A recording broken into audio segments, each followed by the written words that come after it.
नमस्कार, स्वागत है आपका हॉर्नबिल टीवी भारत पर। आइए एक नजर डालते हैं अब तक की खबरों पर।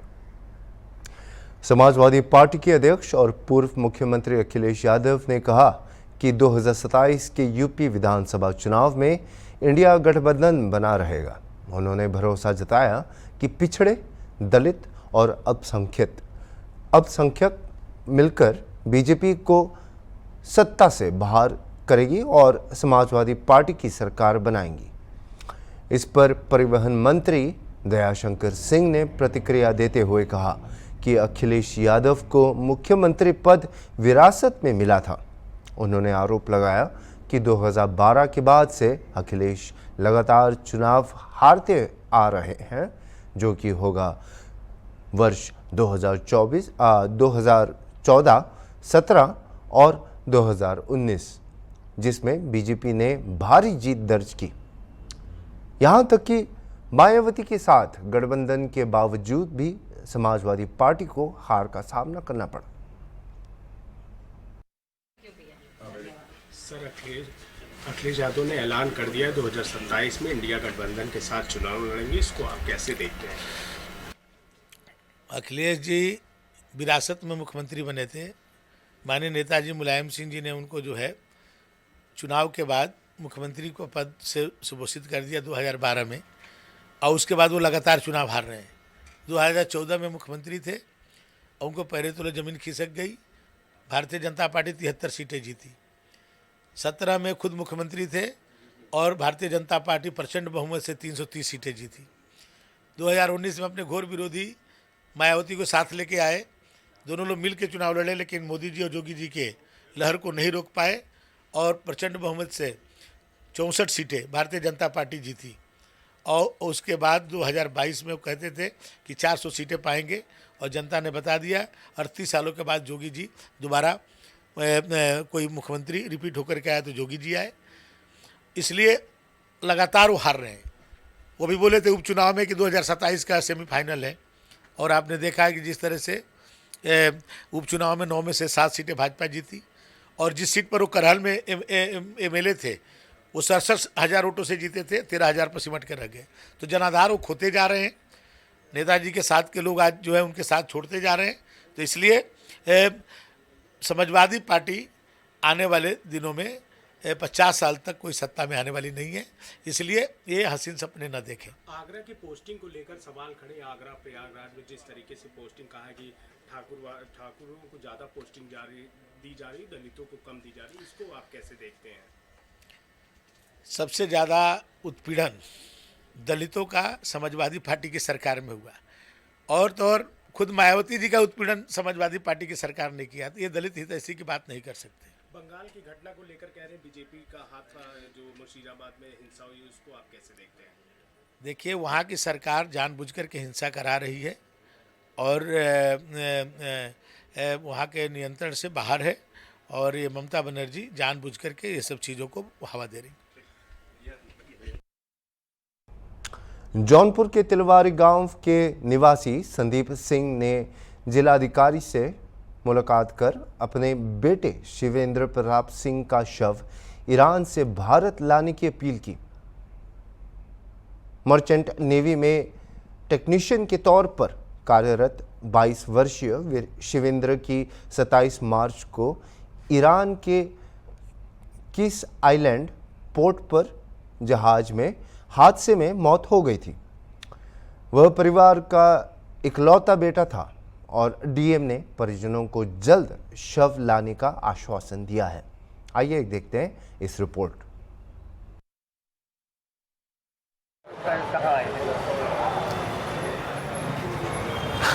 क्या नाम है आपका? मेरा नाम संदीप सिंह। कहाँ आए हैं, क्या मामला है? हम डीएम साहब के यहाँ ज्ञापन देने आए थे। मेरा बेटा ईरान में है। आज 27 मार्च को उसकी डेथ हुई और अभी तक उसकी डेड बॉडी नहीं आई है। कितना दिन हो गया? तकरीबन 22 दिन तो हो गया। क्या आश्वासन मिला दिए?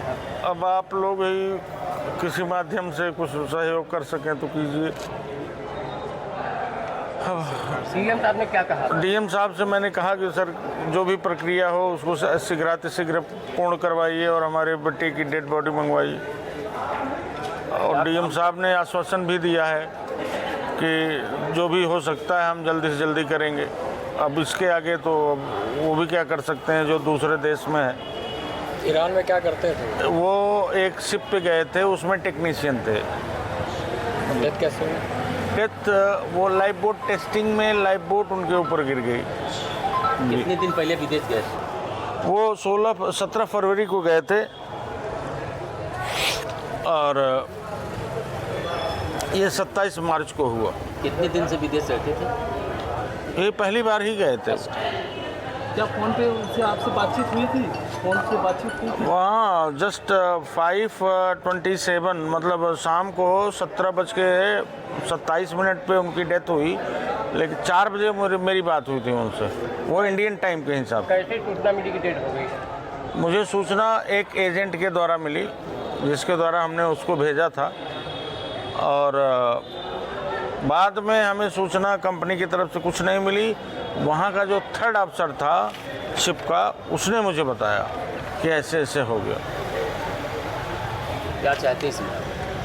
न्याय चाहते हैं सर कि हमारे बच्चे की डेड बॉडी आ जाए। बाकी जो अब उसके आगे क्या कहें, जो कंपनसेशन हो, ये हो, जो भी होता हो। हम किसान आदमी, हम क्या बता सकते हैं। क्या प्रयास किए अभी तक आपके द्वारा?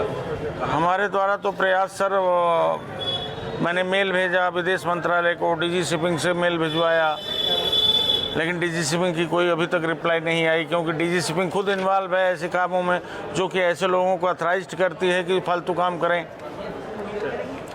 डीजी शिपिंग वालों ने ही तो उसको आरपीएसएल नंबर दिया था। अगर डीजी शिपिंग ऐसा न करती तो आज वो ऐसा कर ही नहीं सकता था। और डीजी शिपिंग के अप्रूवल के हिसाब से तो इमिग्रेशन अफसर ने उसको पास किया होगा, otherwise how can he will pass him.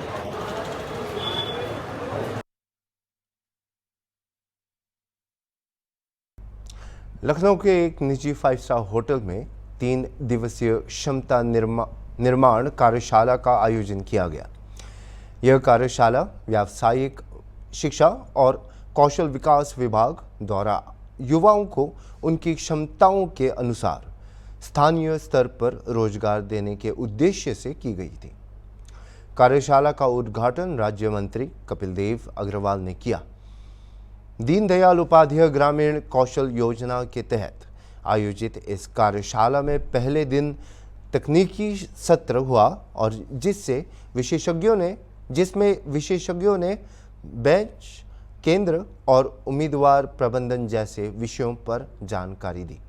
मंत्री ने बताया कि इसका मुख्य उद्देश्य ग्रामीण युवाओं को उनके क्षेत्र में ही रोजगार से जोड़ना था। वो बच्चे भी सर्टिफिकेट लेकर के और गवर्नमेंट में जाकर के, विभाग में जाकर के अपने लिए अपना प्रोजेक्ट दाखिल करके अपने ऋण ले सकते हैं। लेकिन सबसे बड़ी बात इसके अंदर है, किसी प्रकार की गारंटी उसके अंदर नहीं देनी होती है और गारंटी न देकर के सीधे बैंक उसको फाइनेंस करते हैं और बहुत न्यूनतम इंटरेस्ट के ऊपर वो पैसा मिलता है और युवाओं को रोजगार करने के अंदर अवसर मिलते हैं।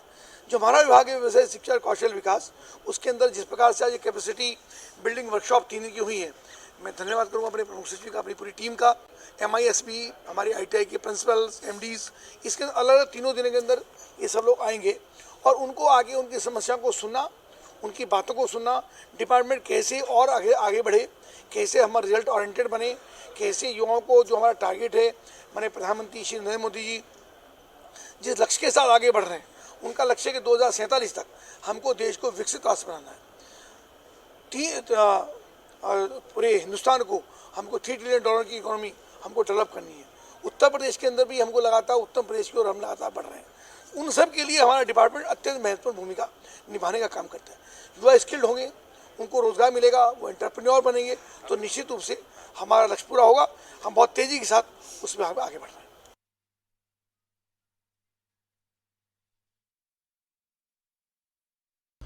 होमिल टीवी से खास बातचीत में उत्तर प्रदेश सरकार के मंत्री कपिल देव अग्रवाल ने बताया कि राज्य सरकार ग्रामीण युवाओं को प्रशिक्षण देकर उनके अपने क्षेत्र में ही रोजगार उपलब्ध कराने के लिए काम कर रही है।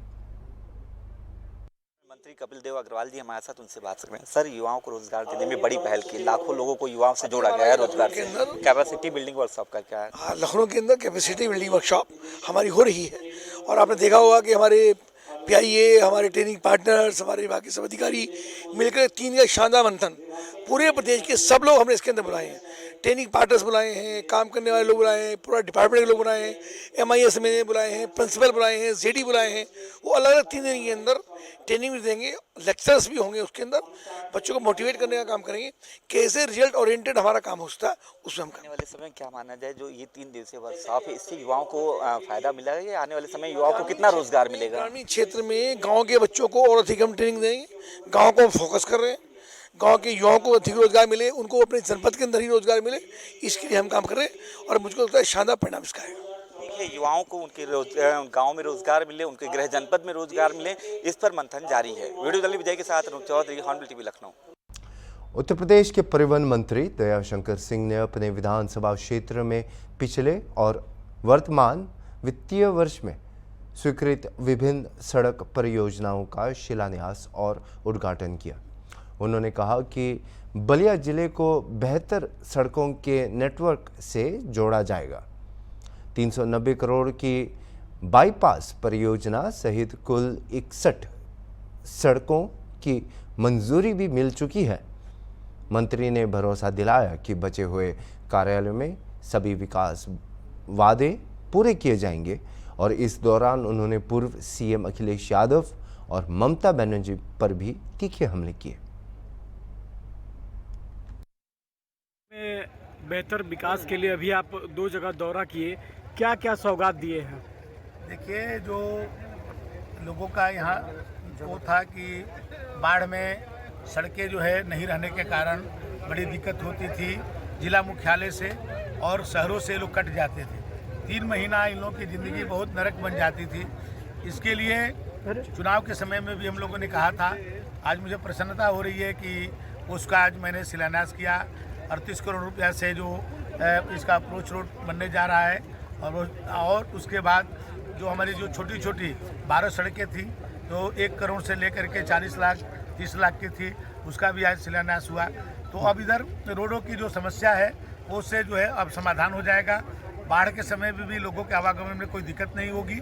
और एक और सड़क है, अभी उसको हम लोग अभी रिपेयर करा रहे हैं, लेकिन उसको चौड़ीकरण करा करके, थोड़ा ऊंचीकरण करके उसको बनाना है, जो हमारे ब्यासी, प्राणपुर और जमही दियर तीनों को जोड़ता है। वो ग्राम प्रधानमंत्री सड़क योजना से बनी थी आज से 20-25 साल पहले, लेकिन वो सड़कें एकदम टूट गई है। उसको भी नए सिरे से उसको पिनोडी में लेकर के बनाने के लिए हम लोगों ने प्रस्ताव किया है, वो भी जल्द उसको बनाएंगे। और इस क्षेत्र में शिक्षा का भी हम लोग चाहेंगे कि एक डिग्री कॉलेज, इंटर कॉलेज खुले, क्योंकि यहाँ के लोगों को सुदूर शहर में जाना पड़ता है और वहाँ आना और जाना, हमारी बहुत सारी बेटियाँ भी जाती हैं और दियारा एरिया है, इसलिए हम लोग चाहते हैं कि यहाँ शिक्षा का भी यहाँ हम लोग विद्यालय खोले। क्या मंशा है मंत्री जी? अभी और 2-2.5 साल बचे हैं, अभी क्या मंशा है आपके अपने क्षेत्र के लिए? देखिए, जो वादे हमने किए थे 16 पॉइंट था। आप लोग तो मीडिया के लोग हैं, आप लोग तो निकाल लेंगे। आप देखिए उस समय का जो मैं अखबार में मेन पृष्ठ पर सभी अखबारों में विज्ञापन दिया था और हर घर में पर्चा बांटा था कि मैं यदि विधायक बनूंगा तो ये हमारा योजना है बलिया के लिए।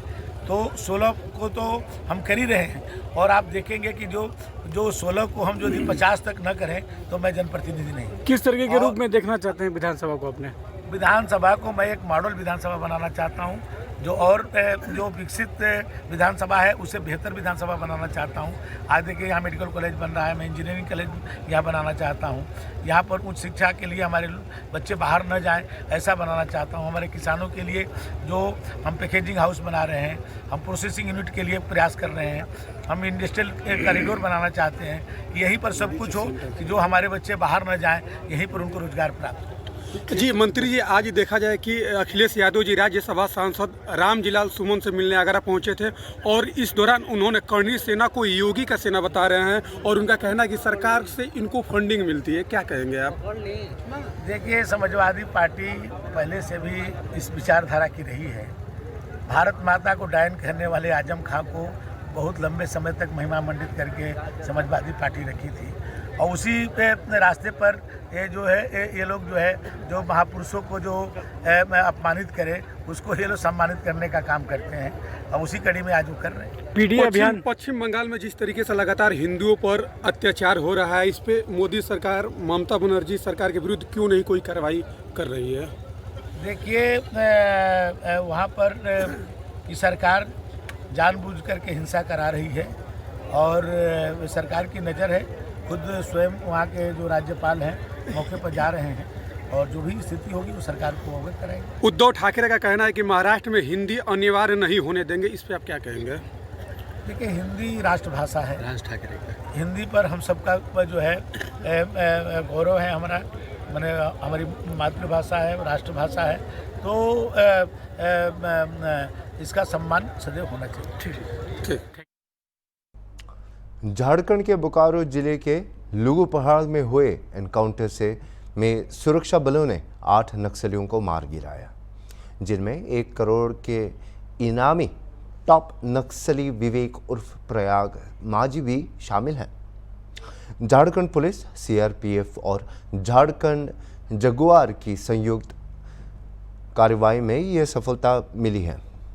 गृह मंत्री अमित शाह ने इस पर सुरक्षा बलों की सराहना की और कहा कि नक्सलवाद के खात्मे की मुहिम तेजी से जारी है। डीजीपी अनुराग गुप्ता ने नक्सलियों से मुख्य धारा में लौटने की अपील भी की है। झारखंड पुलिस के लिए एक बहुत सफलतापूर्वक दिन है आज, और हमारी जांबाज फोर्सेस ने आज माओवादियों के गढ़ में घुस करके 8 माओवादियों को मार गिराया है और उसमें हमारे को 4 इंसास, 1 SLR, 1 रिवॉल्वर और कुछ अन्य हथियार बरामद हुए हैं और 3 टॉप नक्सली जिसमें विवेक उर्फ प्रयाग मांझी, अरविंद यादव और साहेब राम मांझी, मैं रिपीट करता हूं, विवेक उर्फ प्रयाग मांझी, अरविंद यादव और साहेब राम मांझी, ये 3 टॉप नक्सली मारे गए हैं और इस पूरे ऑपरेशन का टोटल जो श्रेय जाता है वो हमारी जेजे, हमारी जिला पुलिस और हमारी सीआरपीएफ, ये तीनों ने मिलकर के इस जॉइंट ऑपरेशन को किया। सुबह 5:30 बजे के आसपास पहला एक्सचेंज ऑफ फायर हुआ और ये करीब 1.5-2 घंटे तक चला और हम लोगों ने इतनी अच्छी प्लानिंग की हुई थी कि जो मेन ग्रुप के साथ जो एनकाउंटर हुआ उसके आसपास में चारों दिशा से हम लोगों ने एक कट ऑफ फोर्स लगा रखी थी ताकि कोई भी उग्रवादी भागने नहीं पाए। ये जो पूरा दस्ता था करीब 16 से 17 लोगों का था ये, और इसमें से टॉप 3 नक्सली मारे गए हैं। इसमें सबसे इम्पोर्टेंट कोबरा जो मेन स्ट्राइक फोर्स थी वो सीआरपी की कोबरा यूनिट थी जिसने फायरिंग करके उग्रवादियों को मार गिराया। तो मैं उम्मीद करता हूं कि जो हम लोगों ने एक वायदा किया था कि अपने सभी शहीद जवानों का बदला भी हम लोग लेंगे और ये नक्सलियों को झारखंड से उखाड़ के फेंक देंगे, तो ये हमारी एक बहुत बड़ी सफलता है आज झारखंड पुलिस की। और इसमें हमारे सभी एजेंसीज, विशेष करके सीआरपीएफ, कोबरा, जिला पुलिस, जेजे और हमारे मुख्यालय के सारे सीनियर वरीय अधिकारी, ADG operations, IG operations, IG CRPF, IG JJ, SP Bokaro, DIG और आईजी बोकारो, इन सभी ने मिल करके रात भर इस पूरे ऑपरेशन को प्लान किया और पिन पॉइंटेड इंटेलिजेंस पे हमने वर्क किया है। बल्कि मैं बताना चाहता हूं कि आज की तारीख में हमें अपने राज्य के हर उग्रवादी की पूरी जानकारी भी उपलब्ध है और उसका लोकेशन भी हमें प्राप्त है। तो ये एक सफलता के साथ साथ एक वार्निंग भी है उन लोगों को जो कि अभी भी हथियार उठा के घूम रहे हैं राज्य में, कि जल्द से जल्द आप सरेंडर कर जाइए, क्योंकि आपके बारे में हम हर चीज़ जानते हैं। आप कहाँ बैठते हो, कहाँ खाते हो, कहाँ छुपते हो, किससे मिलते हो, किससे वसूली करते हो, सब हमें पता है। इसलिए जो बचे खुचे, खास करके जो चाईबासा के सरंडा के जो नक्सली है, आज आप लोगों के माध्यम से मैं उनसे अपील भी करना चाहता हूँ और उन लोगों को एक वार्निंग भी देना चाहता हूँ। यदि आपको अपनी जान प्यारी है, यदि आप इस देश में, इस राज्य में, इस शहर में, इस ज़िले में अमन, चैन और शांति चाहते हो तो आप सरेंडर कीजिए। झारखंड राज्य की एक बड़ी सुंदर सरेंडर पॉलिसी बनी है जो भी उग्रवादी सरेंडर करते हैं उनको नियमित जेलों में नहीं रखा जाता है, उनके लिए स्पेशल जेल बना हुआ है और जो भी रिवार्ड का अमाउंट उनको जो उनके ऊपर रखा गया वो उन्हीं को प्राप्त होता है, प्लस उनकी एजुकेशन, उनके घर, उनकी क्रिमिनल केसेस को लड़ने के लिए अनेकों प्रकार की सुविधाएं हम देते हैं। तो आज का ये जो एनकाउंटर है ये इनके लिए एक चेतावनी भी है और एक अपॉर्चुनिटी भी है, यही मैं कहना चाहता हूँ। दक्षिण कश्मीर के अनंतनाग जिले के बनाड़ उतरसू संगम क्षेत्र में भाजपा ने एक महत्वपूर्ण सम्मेलन आयोजित किया और इस बैठक की अध्यक्षता जिला अध्यक्ष राकेश कौल ने किया। उन्होंने कार्यकर्ताओं से पार्टी को जमीनी स्तर पर मजबूत करने का आह्वान किया और वर्तमान सरकार पर वादे न निभाने का आरोप भी लगाया। कौल ने दावा किया कि पारंपरिक दल हैरान है कि बीजेपी को कश्मीर में 1 लाख से अधिक वोट मिले और आगामी चुनावों में पार्टी और मजबूती से आएगी। हारमल टीवी में आप सभी का स्वागत है। इस वक्त मैं बिल्कुल मौजूद हूँ बनाड़ और तुरसू के इलाके में। जी हाँ, आपको बता दें आज यहाँ पे बीजेपी यानी कि भारतीय जनता पार्टी की तरफ से वर्कर्स कन्वेंशन का प्रोग्राम का इनेकाद किया गया है, जिसमें बहुत सारे लोगों ने शिरकत की। आपको ये भी बता दें जो अपोजिट पार्टी के साथ लोग थे वो वहाँ से बाकी आए हैं और भारतीय जनता पार्टी का हाथ थाम लिया और बहुत सारे लोगों ने बीजेपी के साथ ज्वाइन भी किया है। तो इस मीटिंग की सदारत डिस्ट्रिक्ट प्रेसिडेंट राकेश कौल ने की है। तो इसी प्रोग्राम के हवाले के साथ मैं डिस्ट्रिक्ट प्रेसिडेंट अनंतनाग राकेश कौल के साथ बात करने की कोशिश करूँगा। हारमल टीवी के लिए शाह इम्तियाज़, अनंतनाग, कश्मीर। निसार साहब, जनरल साहिबान आए, उनको मेरी तरफ से आदाब, अस्सलाम वालेकुम सर। दावत देना चाहता हूं कि वो राकेश कौल साहब को Bharatiya Janata party, thank you very much.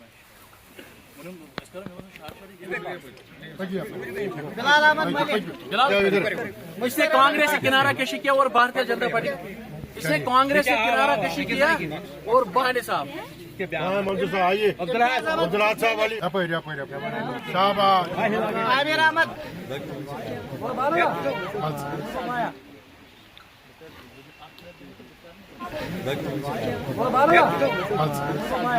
Meeting था ज्वाइनिंग जो हमारे किसान मोर्चा साइलेंट हमारे जो भाई साहब यहाँ काम कर रहे हैं उनके 40 बंदे उन्होंने यहाँ ज्वाइन किया है। ये ज्वाइनिंग क्या है? ये दिल टूटे जो पार्टियों से जिन्होंने शासन किया और आज भी उनको मौका दिया था इस मेरी बरादरी ने, मगर जब तच वन कशिर को तसला गसी, जब दिल टूट गया और आज इन्होंने कहा कि नहीं हमें वहाँ नहीं जाना है। अभी के लिए इतना ही और खबरों के लिए आप देखते रहिए हारमल टीवी।